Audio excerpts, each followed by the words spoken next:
beaux ces bords de Loire.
Bonjour, nous voilà à Nantes. Et quand on est à Nantes, spontanément, on va au bord de Loire.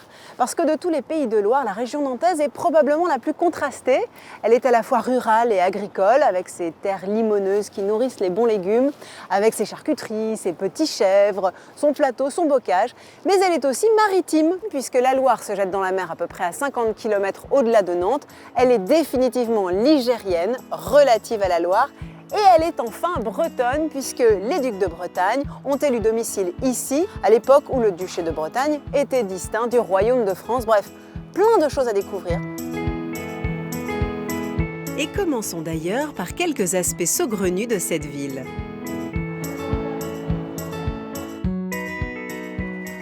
Je préfère vous le dire, Nantes a un petit côté exotique, elle nous réserve des surprises.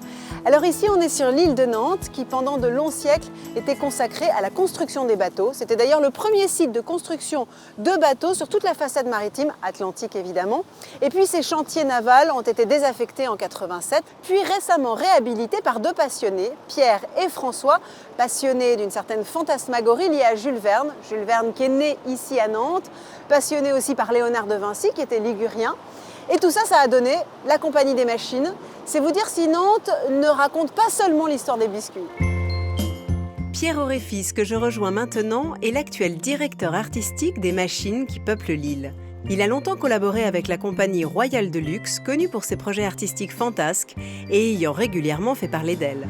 Bonjour Pierre, je suis ravie et je suis très impressionnée surtout. Ça, c'est votre bébé alors? Ouais. Votre gros bébé? Il a fait ses premiers pas en 2007. C'est vrai? Voilà. Je crois que c'est un jeune éléphant.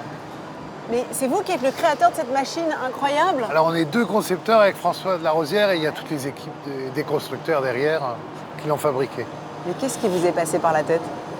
On avait envie de faire un engin de transport Un rêve pour d'enfant? promener les gens et les emmener loin. Combien de temps pour le construire? Oh, il a fallu 2 ans entiers, ouais. 120 000 heures de travail. Et dites-moi... On va faire un tour. Ah ouais, je veux bien. Comment on monte par la trompe? Non, on va passer par l'embarquement ici. Ah oui, je vois. D'accord.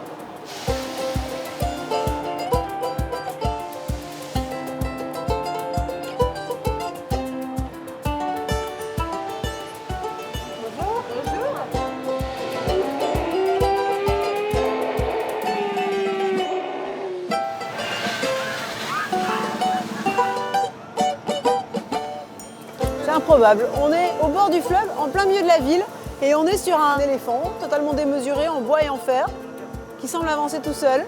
Mais en fait, je me dis que ça doit être encore plus surprenant d'en bas d'ailleurs.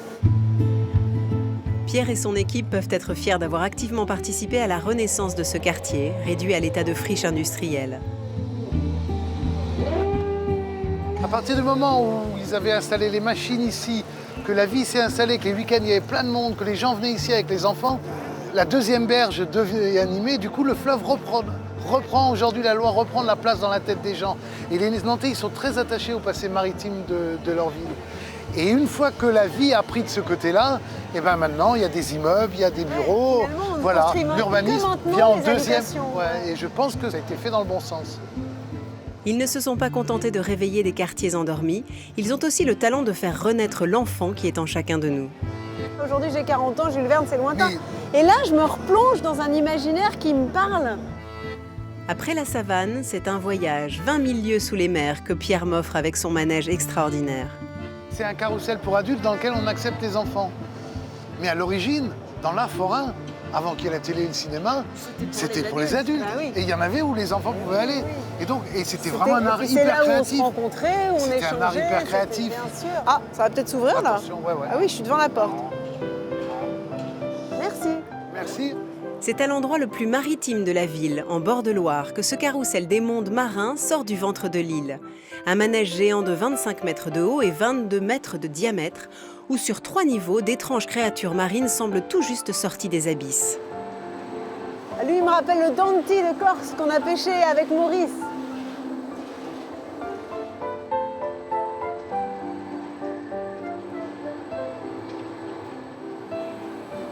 Tu sais, on dit souvent, même si en ce moment c'est peut-être un peu moins sensible que d'habitude, mais que la force de la France, c'est la création et l'innovation.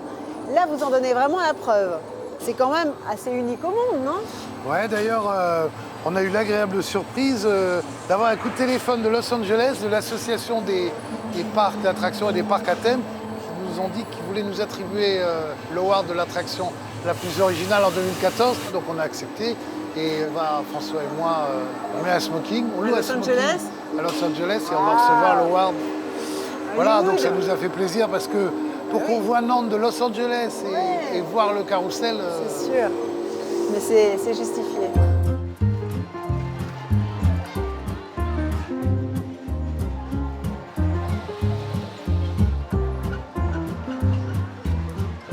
Merci Pierre, j'ai l'impression de revenir dans Safari et de sortir d'un scaphandrier à la fois. Au revoir. Merci pour Tu reviens quand tu veux, hein. tout ce rêve. Merci. Merci. Au revoir. Merci Pierre. Je remonte à bord de Micheline pour rejoindre le centre de la ville. C'est un plaisir pour les yeux, ce n'est d'ailleurs pas pour rien que Nantes est la 6e ville de France à avoir été labellisée ville d'art et d'histoire. Notamment, de nombreux édifices sont ornés de figures humaines, les mascarons, dont la fonction initiale était d'éloigner les mauvais esprits afin qu'ils ne pénètrent pas dans les demeures. Le château des Ducs de Bretagne est un autre témoignage historique qui mérite le détour. Construit au XIIIe siècle, il fut plus tard embelli par la duchesse Anne de Bretagne, 2 fois reine de France par ses mariages successifs avec Charles VIII et Louis XII. Mais Nantes est aussi un foyer culturel bouillonnant, comme en témoigne l'usine de sa mythique biscuiterie, reconvertie en un espace d'exploration artistique, le lieu unique. C'est Jean-Marie Lépinet, architecte, qui a œuvré pour redonner à l'édifice son apparence d'antan. J'ai travaillé à une reconstitution d'archives qui était assez délicat et à une reconstruction dans des délais extrêmement courts avec des matériaux tout à fait actuels, le plastique, le verre, les structures métalliques pour réhabiliter une ancienne image de cette construction. Mais quittons l'architecture pour nous retourner vers des nourritures bien terrestres.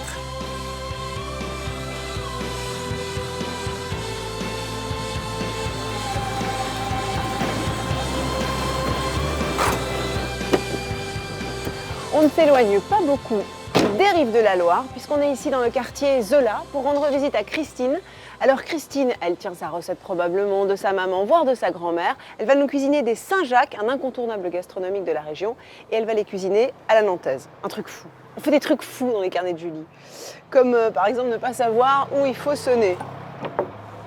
Allez, on va tenter les deux. Oui, Bonjour Christine, c'est Julie, je viens pour... je vous ouvre. Voilà, pour les coquilles Saint-Jacques. Merci Christine. Eh, c'est du live, hein. Bonjour Christine. Julie. Elle est bien joyeuse cette maison. Ben oui. Comme vous. Bonjour. Je vois que la couleur est mise. Voilà, assorti un petit peu de C'est un- peps c'est un état pour d'esprit. cet hiver. Voilà, exactement. Bonjour, vous avez fait bon voyage. Ah bah ça va très bien. Bon, alors rentrez. On va rentrer, puis surtout on va cuisiner ces petites Saint-Jacques. Voilà, les petites Saint-Jacques, une recette de ma maman. Ah, je me disais bien que c'était une Voilà, recette alors, familiale. nous, on les appelle les coquilles Saint-Jacques de Mamé, Mhm. parce que les enfants adorent cette recette-là. Alors du coup, on les a débaptisés. On les Parce qu'au appelle départ, les c'était Saint-Jacques à la de Mamé. nantaise, c'est Au, ça au départ, c'était à la nantaise. Très bien. Allez, jolie. Alors, Donc on votre va y cuisine, aller. c'est une cuisine atelier. Exactement, comme la maison, On est bien. qui était autrefois un atelier. Ah, c'est ça. un atelier. J'ai remarqué d'ailleurs qu'ici à Nantes, il y avait un quartier qui s'appelait Saint-Jacques. Oui, c'est...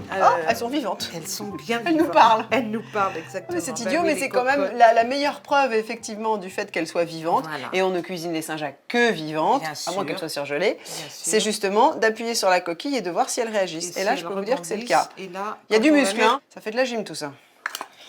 Voilà. Alors oui, le quartier Saint-Jacques, Alors, le quartier Saint-Jacques est à l'opposé, il est Ouais. Sud-Loire. Que vous dire sur le quartier Saint-Jacques? C'est une étape aussi pour partir vers Compostelle. Ah, D'accord. Mais j'ai vu Hein. que ça avait été au Alors, départ un hospice où oui, on soignait voilà. justement les pèlerins. Voilà. Et donc, maintenant, sur Saint-Jacques, c'est un hôpital. C'est resté un, Ah, c'est resté un grand, hôpital, grand d'accord. hôpital. Voilà. Alors, on commence par On quoi? va s'occuper d'abord des échalotes. Voilà. D'accord. Donc, on va les éplucher et les couper très menus. D'accord, les émincer. Voilà.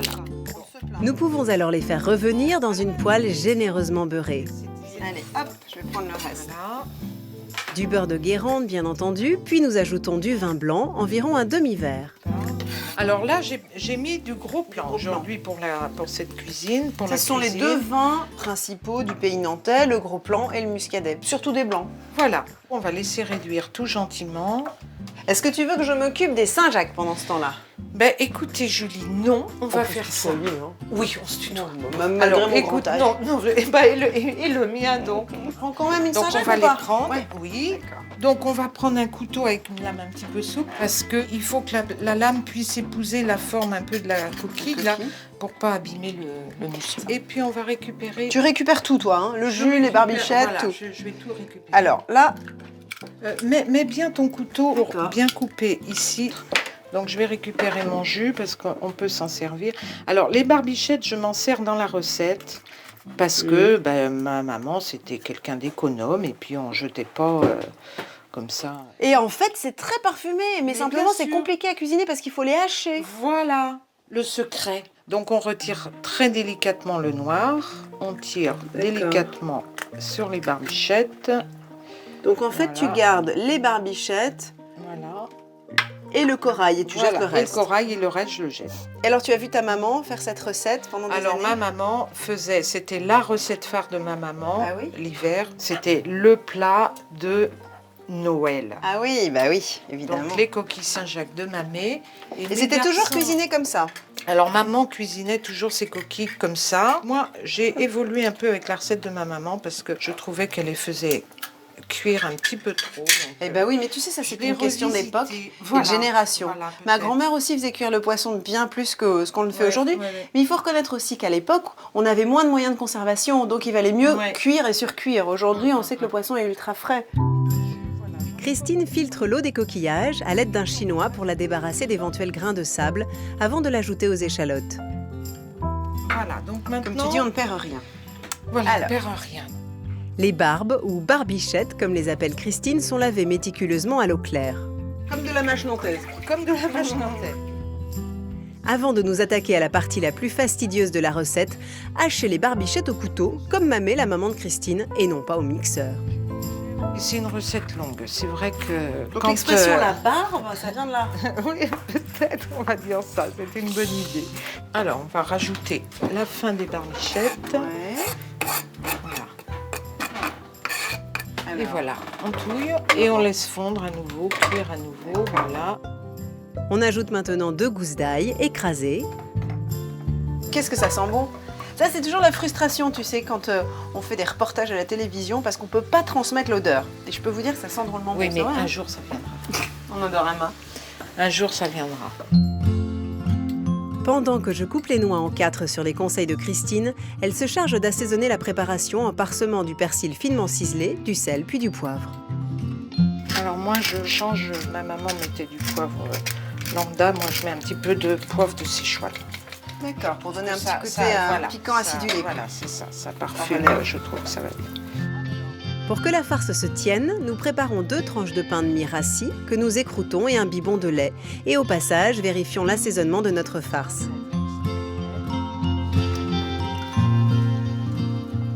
Oh, c'est bon. C'est bon parce qu'on a un côté un peu beurre d'escargot avec la persillade. Et en même temps, on a vraiment le goût du coquillage. Drôlement bon. Et le vin blanc là, qui arrondit tout ça, qui donne un petit côté sucré. Drôlement bon. Notre mie est intégrée au reste de la préparation, juste avant nos noix. Donc Donc on les rajoute. Direct, comme ça. Direct, comme ça. On les saisit pas du tout. Et là, j'ai mis le feu un peu vif, effectivement, pour qu'elles soient un petit peu saisies. 2 minutes, pas plus. Donc tu vois, là, on voit que le muscle commence à s'éclaircir un petit peu en pourtour. Et puis ensuite, je vais mettre mes coraux dans un petit coin de la poêle. Tu mélanges pas. Voilà, je les mets tout seuls là. Et puis, on va leur faire saisir, quoi, juste un petit aller-retour, voilà. D'accord. Et après, on va les réserver. Ah oui, c'est vraiment 30 secondes. Juste très peu. Très peu. Pour les faire raidir, comme on dit. Rien ne se perd décidément puisque ce sont les coquilles qui vont nous servir de plat. Un beau morceau de beurre trouve sa place dans le fond avant d'ajouter la farce. On va mettre un petit peu de chapelure. On les ramène ici. D'accord. Tiens, Merci. Alors, on se On rajoute. rajoute. Ah, ça manquait de beurre. Ah bah quand même. Quand même. Donc les cuisines nantaises, c'est du beurre et puis après on discute. Et puis un petit peu de beurre. Et un petit peu de beurre, Et voilà. au dessert du beurre. Voilà, une petite noisette. Enfin, Et une alors noix. nos... Et puis on va poser petits voilà, coraux. les coraux dessus. Donc c'est Voilà. 2, hein, Voilà, 2. en toute logique. Ah, c'est joli quand même. Bah ouais, avec c'est le joli, orange. Pour faire tenir ces coquilles sur la plaque et leur éviter de se renverser, Christine a son petit truc. Elle fabrique des nids avec du gros sel. Donc là, on les met pas longtemps. Non, juste quelques minutes. On va... Pour les faire gratiner à 220 degrés. Le temps pour moi de noter la recette dans mon petit carnet. Pour cuisiner les Saint-Jacques à la nantaise, ou plutôt façon mamée, nous irons chez le poissonnier chercher 6 belles coquilles Saint-Jacques, puis mettrons la main sur 3 échalotes de Jersey, 50 g de beurre demi-sel, 2 gousses d'ail, un demi-verre de vin blanc sec, un demi-bouquet de persil plat, 2 tranches de pain de mie rassis, 10 centilitres de lait, de la chapelure, du sel et du poivre.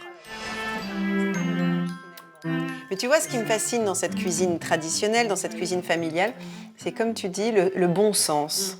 Parce qu'on ne jette rien, des produits qu'habituellement on aurait tendance à dénigrer et qui sont des réserves de saveurs. Et c'est vrai qu'on a un peu perdu ce bon sens en cuisine. Tout à fait. Bon appétit, Julie. Merci. Et merci à ta maman, parce que c'est une vraie merveille, ça.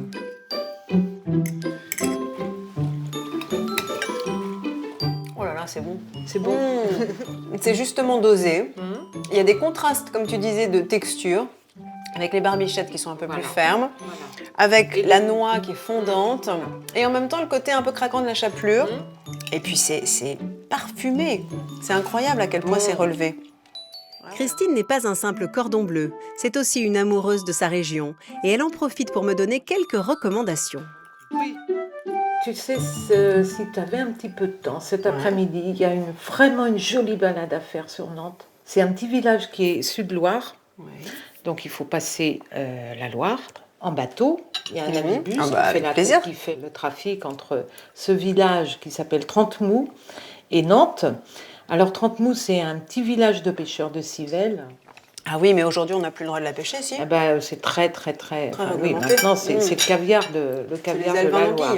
Oui. Quand j'étais petite fille, les civelles, il y en avait des quantités. Bon, maintenant, c'est terminé. Et mon amie Françoise habite justement ce village de Trentemous. Alors, vas-y. À la santé des Nantais. Voilà. Et de Mamé.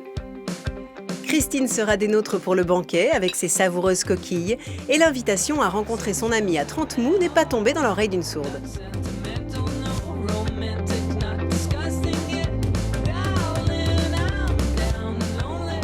Passage obligé, et c'est le cas de le dire, lorsque vous venez à Nantes, il faut aller visiter un monument historique désormais.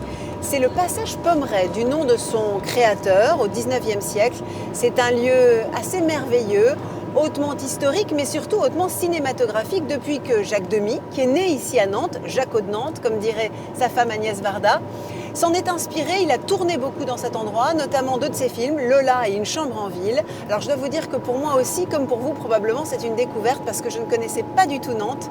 Et du coup, je regarde ça avec des yeux d'enfant, d'autant que je suis fan de Jacques Demy. Nantes m'était alors inconnue. Je n'y étais jamais venue. Bon, c'est pas Jacques Demy, mais ça m'y fait penser. Il avait fallu ce message pour que je fasse le voyage. Le passage Pommerais fut inauguré en 1843, inspiré des galeries marchandes en vogue à ce moment-là à Paris. Véritable réussite architecturale, l'opération se révéla être un fiasco financier pour son promoteur, ruiné par la crise en 1848. Le passage, classé aux monuments historiques depuis 1976 et célébré par les artistes, va ressortir éclatant après 2 années de restauration.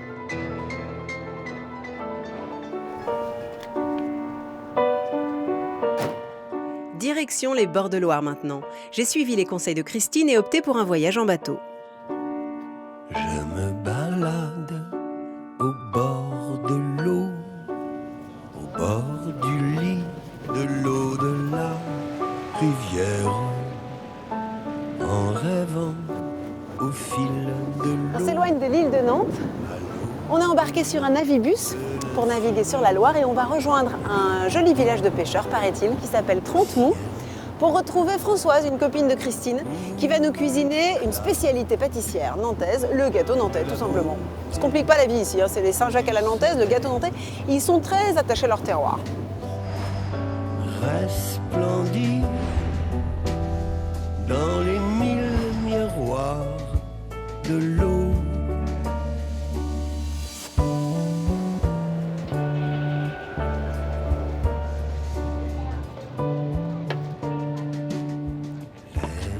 C'est gentil d'être venu me chercher. Oui. C'est vrai que je ne te cache pas que je ne connais pas le chemin. Ah oui, là, C'est une découverte intégrale. Situé sur la rive gauche du fleuve, Trente-Mous, ancien territoire insulaire, a longtemps détenu le monopole de la pêche en Basse-Loire. C'est au XIXe siècle que le village a commencé à s'illuminer de couleurs, alors que les pêcheurs utilisaient les restes de peinture destinés aux coques de leurs bateaux pour en enduire les façades de leurs maisons. Tradition aujourd'hui toujours maintenue, puisque les couleurs égayent chaque coin de rue et s'invitent même dans les intérieurs. C'est le cas notamment de la cuisine de Françoise. Alors Françoise, c'est vachement joli d'abord. T'as tout installé pour faire notre gâteau? C'est une maison de fées, de poupées, c'est ça, hein? Oui, enfin en tous les cas très coloré. Alors ce gâteau, c'est vrai que tous les Nantais le connaissent? Tous les Nantais le connaissent parce que c'est une recette très ancienne qui date de 1820. C'est un maître Foissier de Nantes qui a donc créé cette recette. Qu'est-ce que c'est le maître Foissier? La Foisse? Oui. Parce La que Foisse, c'est la brioche? C'est ça, c'est aussi il y a une des spécialité. maîtres Foissiers. Ah oui, à l'époque. C'est un gâteau qui est quand même tristement connu parce que tous les ingrédients sont quand même issus du commerce triangulaire. Ce qu'on appelait le commerce triangulaire, c'était le commerce tout simplement des esclaves en fait. Exactement. On envoyait des denrées qui pouvaient être précieuses en Afrique pour les chefs africains, comme des fusils, du fer. Et en échange de quoi on recevait des esclaves. Oui. Le commerce négrier. Esclaves qu'on envoyait, c'est pour ça qu'il y avait le triangle, dans les Amériques. Et de là-bas revenait le sucre, et les amandes, la vanille, etc., etc. le rhum. Exactement. Donc comme tu dis, c'est tristement célèbre. C'est tristement célèbre, exactement. On va commencer par le beurre salé. Donc là, tu l'as ramolli. Oui, on l'a ramolli pour en faire une pâte. D'accord. On va y rajouter le sucre de canne. Je te laisse faire. Bah écoute, sous ton commandement, je devrais me débrouiller. Voilà, ça commence à faire une pâte assez homogène. Et là, on va rajouter la poudre d'amande. On peut affronter la mer avec ça. Ah bah attends, moi j'ai fait quoi? J'ai fait au moins 10 minutes de navibus, hein. Ah bah oui, il faut ça se se réconforter. réconforte. À partir de là, on va rajouter 3 œufs. Donc je vais les battre un petit peu comme une omelette D'accord. pour qu'ils soient mélangés tout simplement. Voilà. Alors là, il faut que j'amalgame bien les œufs. Oui, il faut essayer de faire une pâte. Très bien. J'essaie d'être à la hauteur de la tradition. Voilà. Alors, dis-moi. Une fois qu'on a fait cette pâte, on va rajouter quand même les 40 grammes de farine. De farine.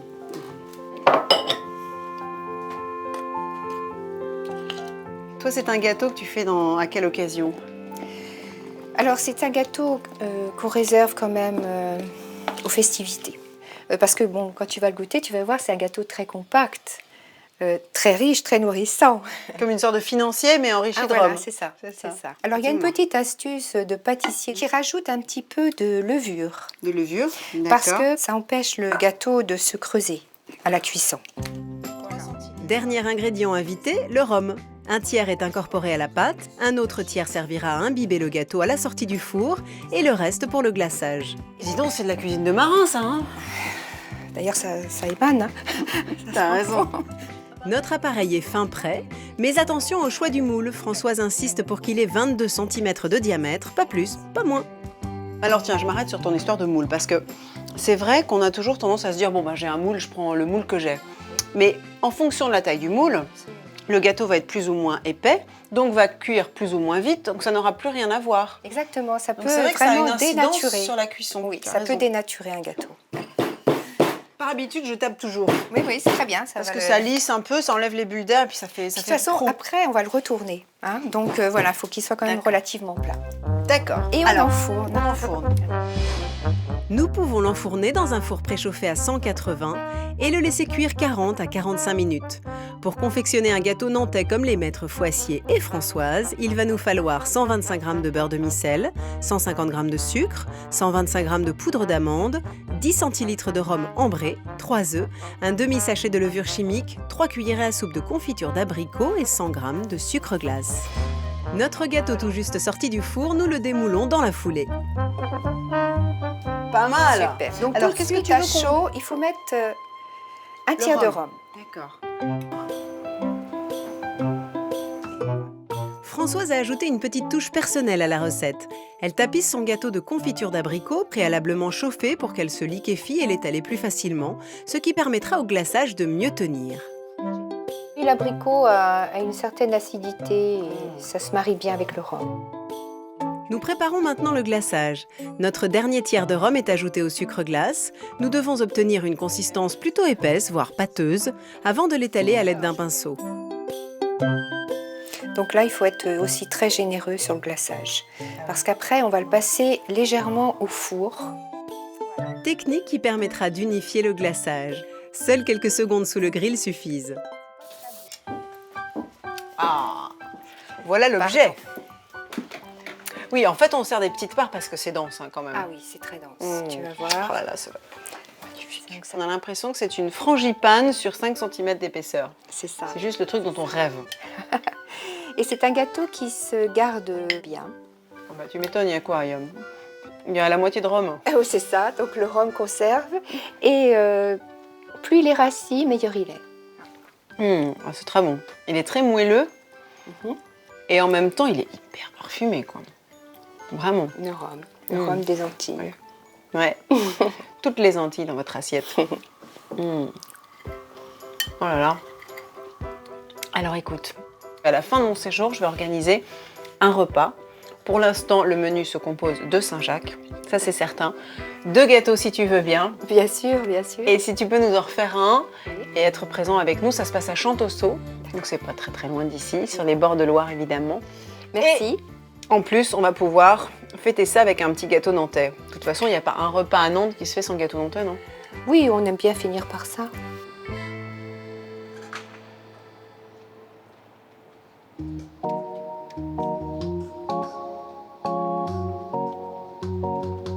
Well, it's been a long time since I've seen you smile. Je vous l'avais dit au début de notre découverte du pays nantais, la région est particulièrement favorable à la culture maraîchère, et en particulier les carottes et la mâche, la célèbre mâche nantaise. C'est pas compliqué, 90% de la mâche qui est produite en France l'est autour de Nantes. Alors nous, on va rendre visite à un maraîcher justement spécialisé dans la mâche, mais il ne fait pas que ça, il s'appelle Olivier et il cultive tout en culture biologique, ce qui va nous donner aussi l'occasion, il faut bien le dire, de savourer une salade de mâche à notre banquet. Je suis très intéressée comme fille finalement. Raise your voices, oh, just another night in Montana.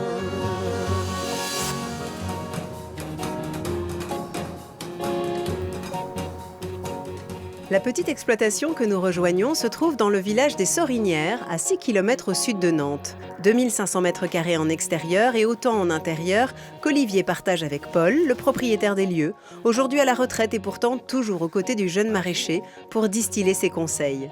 Le potager accueille pas moins de 60 espèces de légumes et 170 variétés au total. La mâche est justement l'une d'entre elles et se récolte principalement de septembre à mai, même si elle est au cœur des attentions l'année durant. La mâche peut endurer le gel. À Nantes, on en fait 12 mois sur 12. Le climat océanique nantais permet notamment, au niveau des récoltes, d'avoir 6 ou 7 récoltes par an. Ici, tout est manuel, du semis jusqu'à la récolte. Donc ça, c'est une graine spéciale qui est une grosse graine. Donc c'est de la mâche qu'on appelle grosse graine. C'est pas de la grosse graine. Elle est plus grosse que ça, la grosse graine. Mais si, c'est de la grosse graine. La grosse graine est petite. Oui, enfin bref. Bon, Paul, c'est de la mâche grosse graine, c'est au niveau de la variété, Oui. voilà. C'est pas lié forcément à la taille de la graine, mais c'est lié vraiment à la variété. C'est une mâche qui a des feuilles assez grosses, assez consistantes, et qui est une variété traditionnelle, semée à la volée, et qui va pousser sur un sable. Le sable permet un milieu sain et éviter les pourritures en dessous du plant de mâche. Quoi? Dis-moi. C'est pas grave. Je mets là, comme ça? Comme ça? Ah ben non. Bon, ok, tu vas faire. Ben, je refais là ce que tu as mal fait. Attention, hein, du savoir-faire. Le terroir nantais est une terre de maraîchage, propice à la culture de nombreuses variétés, pour beaucoup disparues, raison pour laquelle Olivier œuvre à leur résurrection. J'avoue que ça faisait 1 an et demi à peu près que je cherchais le petit pois de Chantenay en me disant mais il est où, personne n'en a, etc. Et sans jamais oser demander un peu dans le coin, quoi. Et à un moment, je vois Paul en train de planter des petits pois et je lui dis bah, Paul, c'est quoi ces petits pois? Et il me dit ah bah c'est des petits pois de Chantenay.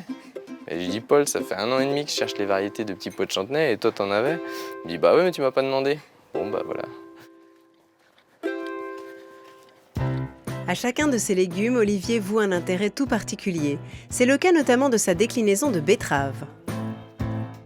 Voilà, là on a 3 petites sortes de betteraves. On va avoir la betterave jaune qui s'appelle Burpee Golden.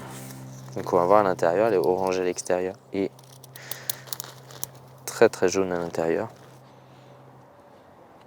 Après on a une betterave qui va être la betterave d'origine italienne Chioggia avec les cercles concentriques. Donc on va voir si on en a, ouais super. Voilà. Et ensuite, on a la betterave rouge.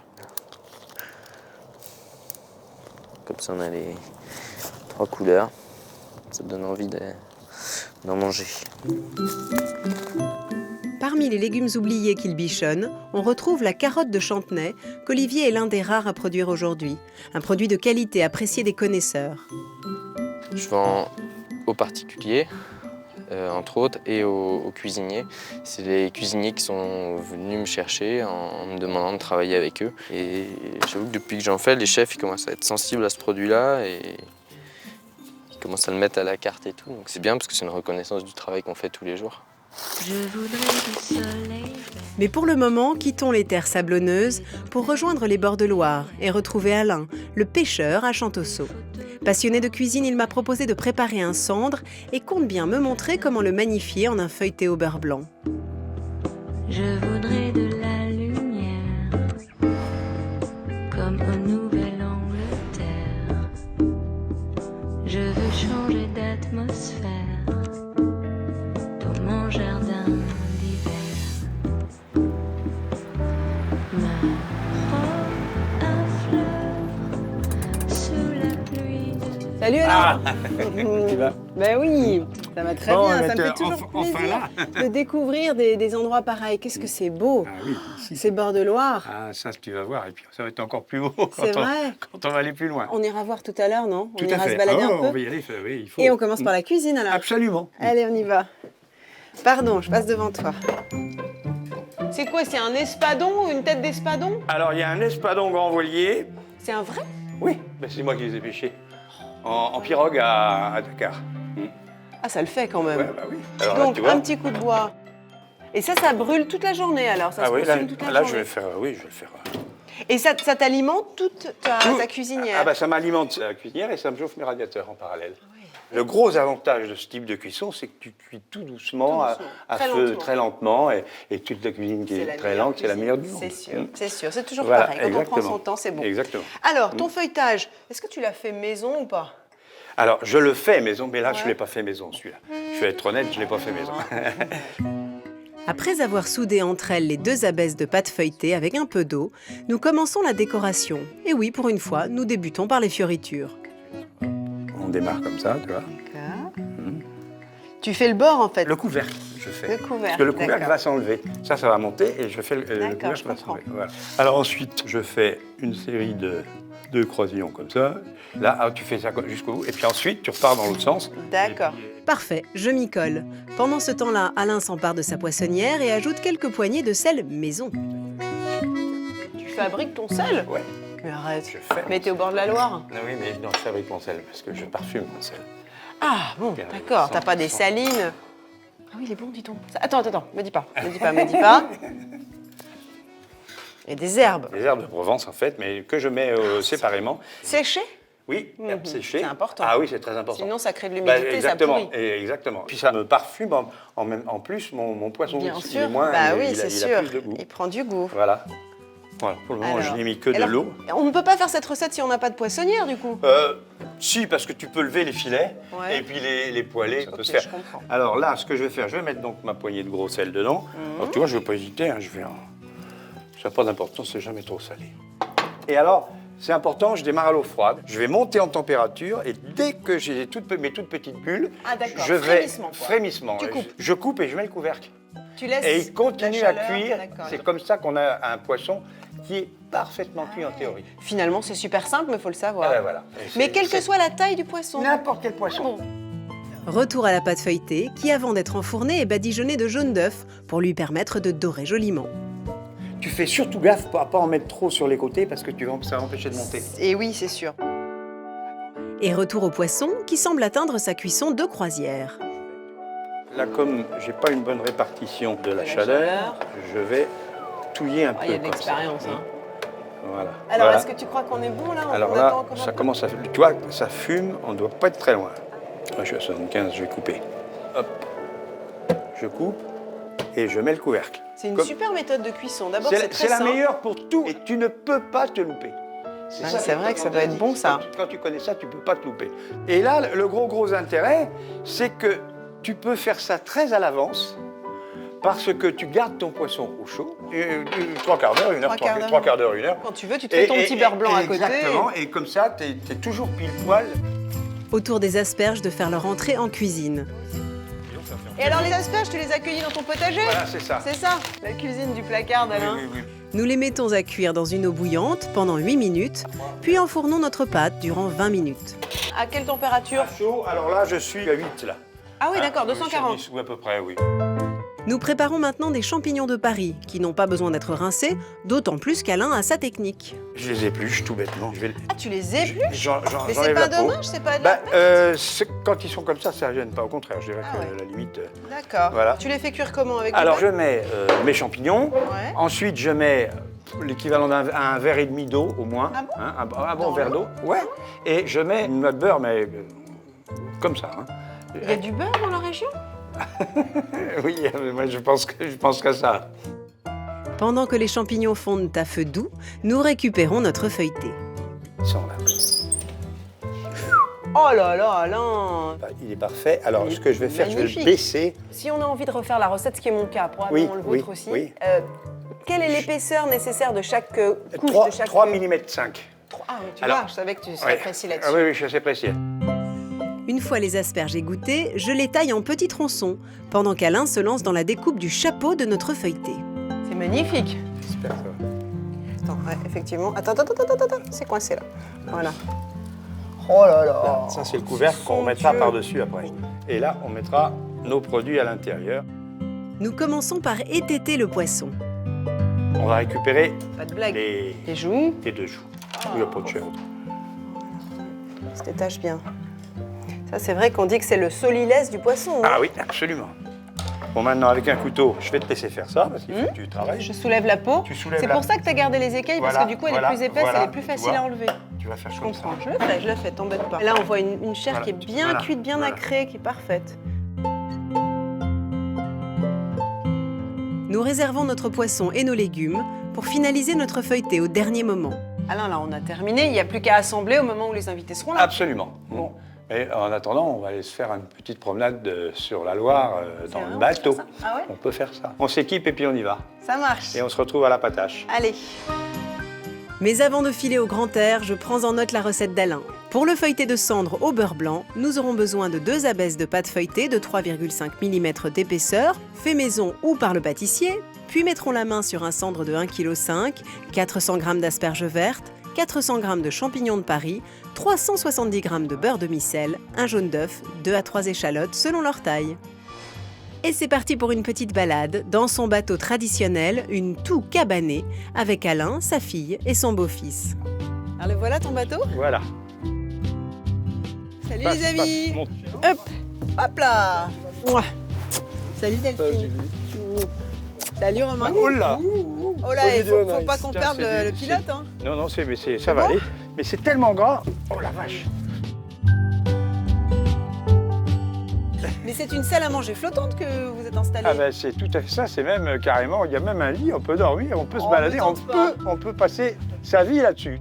Et vous faites des petites sorties comme ça pour vous faire des bonnes bouffes. Exactement. Oh, c'est sympa. L'art de vivre au fil de la Loire. Voilà. Là, on est dedans. On lève l'ancre? Allez, on va lever l'ancre. Tu sais, tu serais prête? Oui, c'est plus joli. C'était un bateau qui était destiné à quoi au départ? À la pêche au saumon. Ah, au saumon? Ouais. Au saumon de Loire. Le saumon de Loire.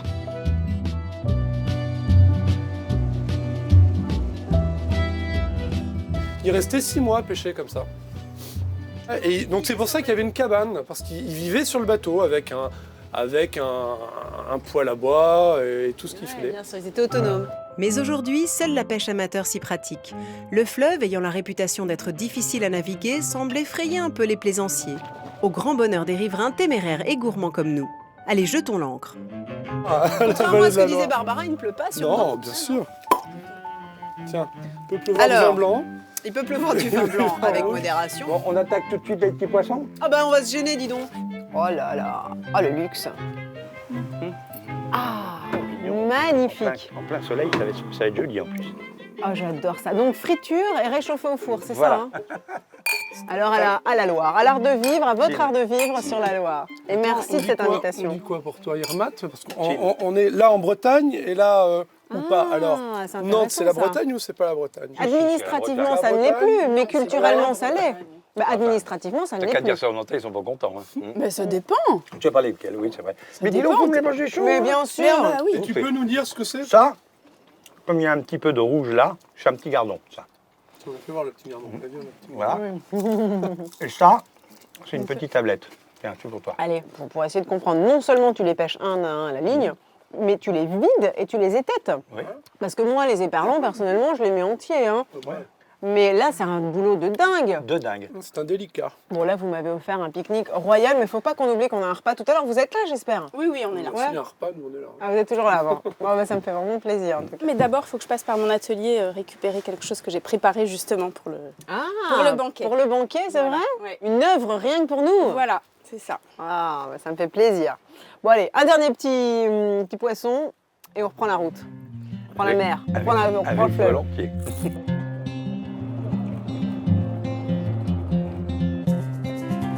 C'est dans le quartier Bouffay, à Nantes, véritable centre historique de la ville, avec ses habitations moyenâgeuses à colombage, que Delphine a installé son atelier de mosaïste. Architecte de formation, elle s'est très vite passionnée pour la mosaïque, aimant avant tout le travail créatif et manuel.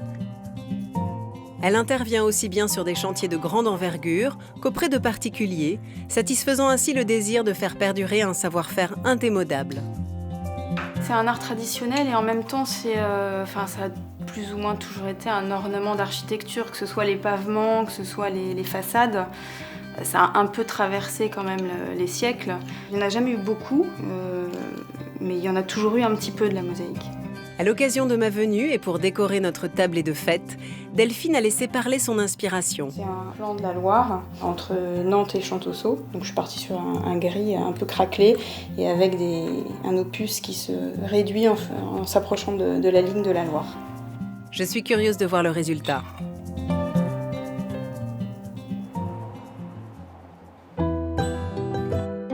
Retour à Champtoceau, où tout le monde doit nous rejoindre pour notre grand repas.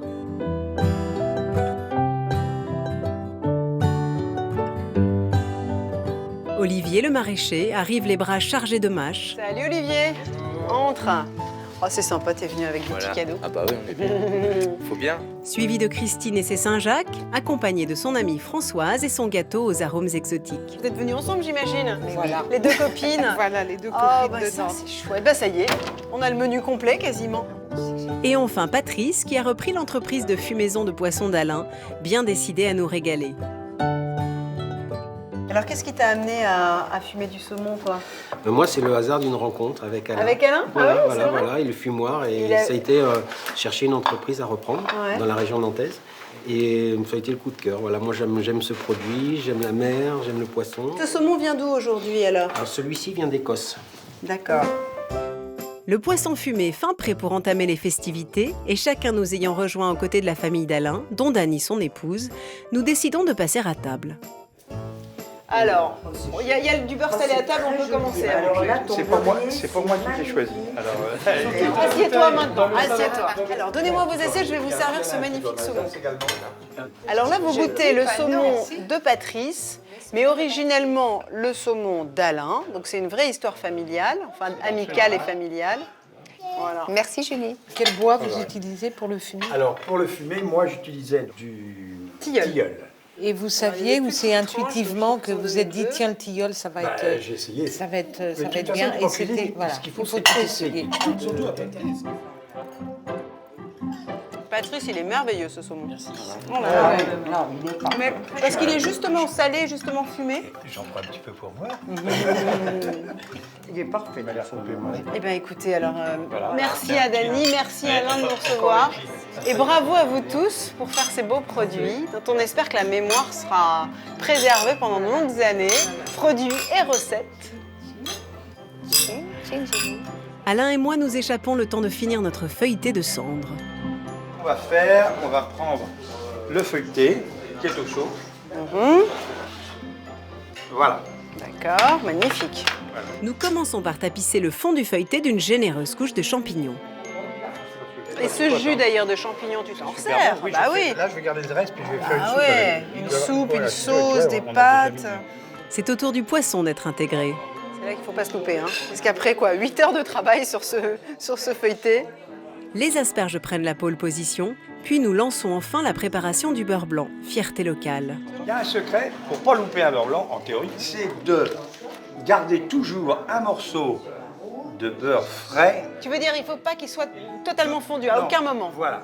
C'est le choc thermique qui Voilà, fait la liaison. voilà. Donc il faut qu'il soit Donc, frais. voilà. On ajoute le beurre fondu aux échalotes préalablement émincées et revenu dans du vinaigre de vin blanc. Ça, c'est une des grandes bases de la cuisine française, le beurre blanc. Ah oui, hein. tout à fait. Oui.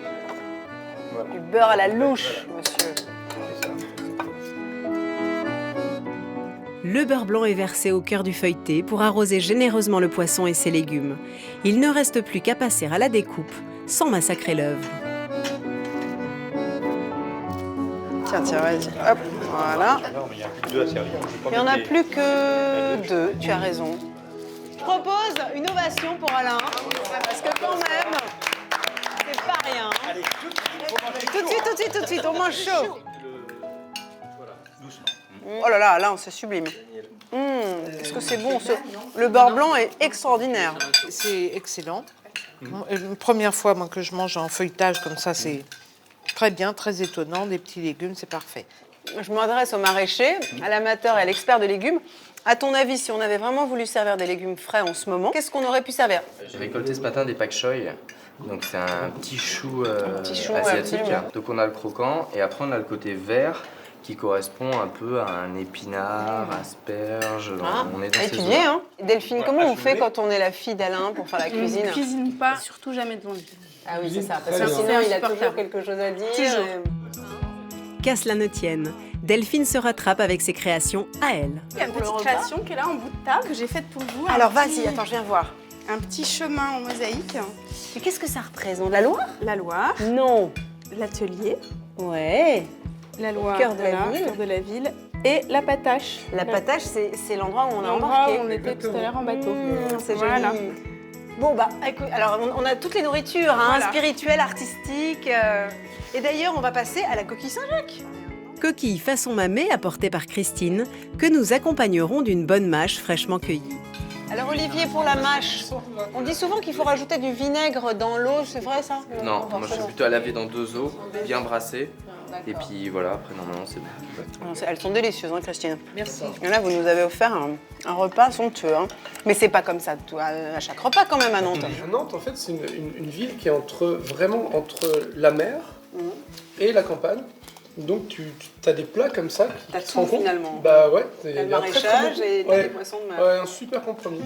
Petit cours de géographie qu'Alain se fait un plaisir de dispenser à l'Assemblée sur l'évolution de l'archipel nantais. Toute cette île était construite sur pilotis en bois. Ah. Et quand ils ont enlevé l'eau pour assécher, eh ben, le bois pourri. Forcément. Et puis, alors c'est pour maisons ça, non? Il y a des maisons Il y a des comme ça. maisons. Mais qui j'ai sont- remarqué qui sont qu'il comme ça, y a des maisons de ils sont guingois, tendus, c'est voilà. assez joli Ouais, d'ailleurs. ah bah c'est joli ça. Et c'est lié au fait C'est que lié au du coup fait le qu'ils sol a étaient- bougé. Quoi. Comme à Venise. Oui, comme à Venise. Sauf qu'à Venise, il y a de l'eau encore. Alors voilà, et le bout de l'île Feydeau s'appelle la place de la Petite Hollande, parce que autrefois Nantes était effectivement parsemée de canaux comme une petite Hollande. Ne nous laissons pas distraire trop longtemps. C'est au tour du gâteau de Françoise de venir satisfaire les estomacs gourmands.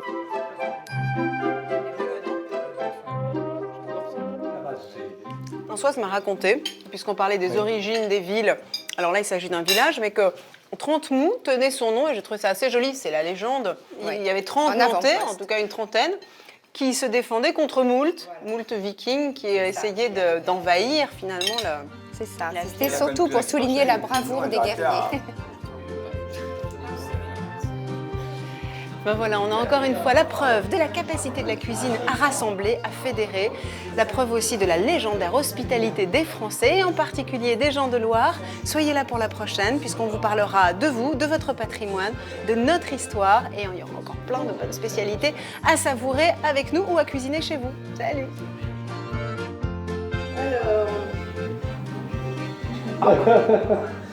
Tu me prêtes? Oui. Et on va avoir droit à un petit peu de mosaïque.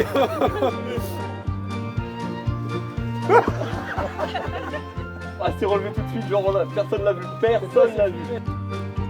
Alors, qu'est-ce que t'en penses? Regarde. Ah bah c'est mieux. C'est beaucoup mieux. C'est un as que je Voilà, moi je le fais à l'œil. C'est une ancêtre qu'on fait à l'œil.